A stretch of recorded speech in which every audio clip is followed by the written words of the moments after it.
Okay, so on this video, I wanted to talk about irrigating your lawn.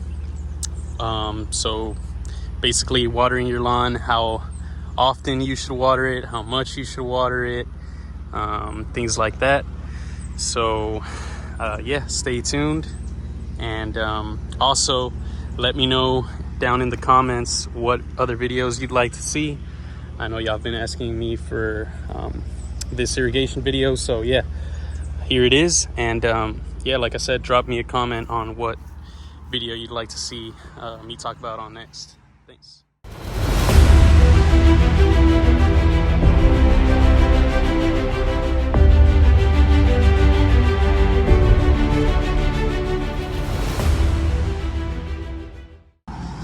So as you can see, the lawn is pretty tall. Hasn't been mowed in about 6 days or so.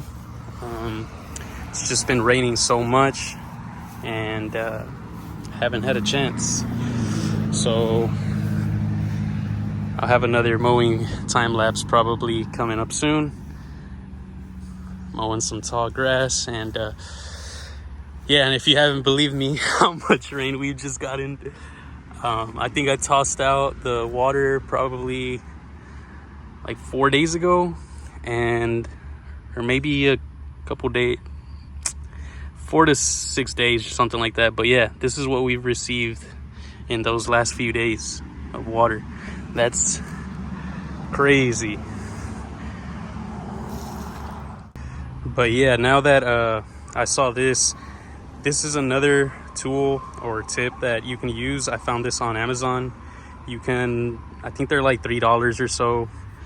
Just go ahead and stick it near your lawn, like somewhere in the garden where it's open and you receive rainfall. That way you measure out how much inches of rain you're getting, and you can gauge that. So firstly, I'm gonna generalize it for every lawn right here. I'm in Houston, Texas.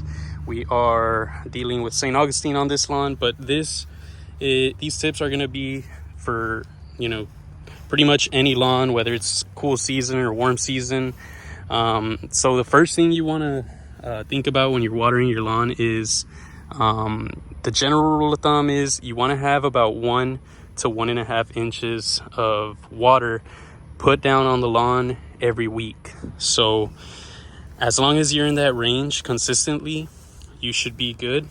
You don't want to go over that, then you're going to be facing issues with overwatering or underwatering, which have issues in itself. So just keep that in mind. A lot of people like to overwater because they think they're really helping out the grass, watering every day or something like that, and that's just not the case. So yeah, just make sure you're within that range, every week, so 1 to 1.5 inches of water for the lawn. In terms of what time in the day or what days you should water, I do recommend to water, if you can, very early in the day. So I'm talking about, for you early birds out there, maybe 6 a.m., 7 a.m., 8 a.m. And if you're past 9 a.m., I probably wouldn't go past that time, just because you're going to have a lot of evaporation after that, and you definitely don't want to just be wasting water, right? You want to get as much of the water that you put down to go to the lawn, what you're trying to get watered, right? So definitely don't want you guys to be spending extra money by overwatering or doing anything like that. What I recommend is, if you can't do it in the mornings, do it in the evenings. So let's say around 6:30, that's when the sun is nice and low, starting to go down. That's whenever you can water, but don't get too close to nightfall, because you definitely don't want to be watering too late at night and then have moisture overnight consistently on your lawn, because then you're gonna get into fungus and disease issues. And as you can see, I have a little bit of disease here on on this St. Augustine. St. Augustine is just notorious for freaking disease, but yeah, that's something that could help you avoid that. So to recap, you want to do early mornings or early evening, mid-evening, something like that. Just depends on what fits your schedule. Now, moving on to what days, you don't want to have, you don't need to have a specific day like, oh, Tuesdays and Fridays I'm gonna water. You don't have to do that. The general rule of thumb is inconsistent, deep waterings are the best. So you want to water maybe twice every week. That's the optimal range. Whether it be inconsistent schedule, or if you have a sprinkler system and you don't want to be dealing with moving it around, then yeah, go ahead and, let's say for example, put it on Monday and Thursday, but make sure to water deeply. So what that means is, don't just put it for 15 minutes or 10 minutes, put it for a good 45 minutes to an hour, and you should be good doing that twice a week. So that will and then having that rain gauge will definitely help you out in terms of measuring how much water you're getting on the lawn. Like I said, as long as you get that 1 to 1.5 inches, you should be good to go. Sorry, I can't help not picking out these freaking weeds, but yeah, it's constant battle with these things. But so you can see, definitely need to mow. Those are the general things that you want to think about whenever you're irrigating your lawn. Water deeply and consistently. Make sure to water in the early mornings or mid evenings. That way you don't get as much evaporation and you use all the water, or the most amount of water that you sprayed out actually goes into the lawn.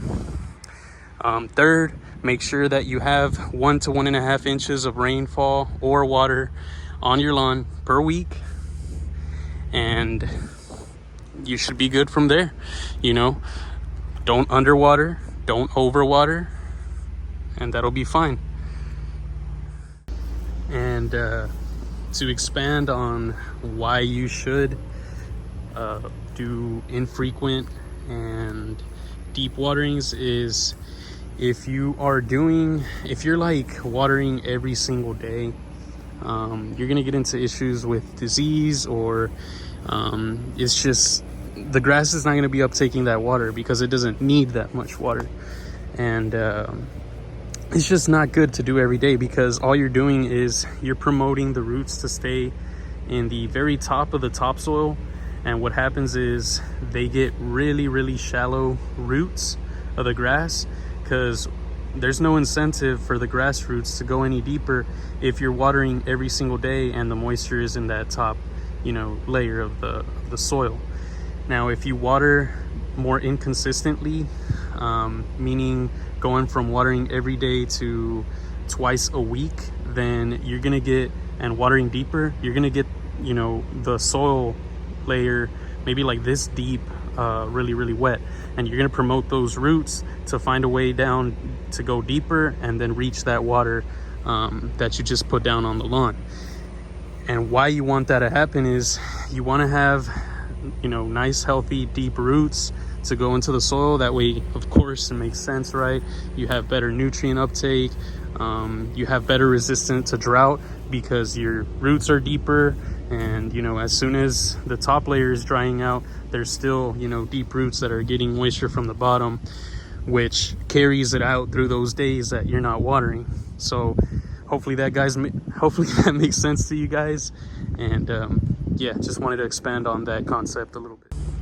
So I hope this video helped you guys out. Let me know by liking the video, dropping a comment, sharing the video. And if you want more videos, to see more videos like this, I'm gonna be uploading a lot more in the future, a lot of similar content to this. And like I said in the beginning of the video, if there is something that you guys want to see, just let me know down in the comments, and I'd be happy to drop a video on that to help you guys out. Y'all have a good rest of the week. Y'all take care.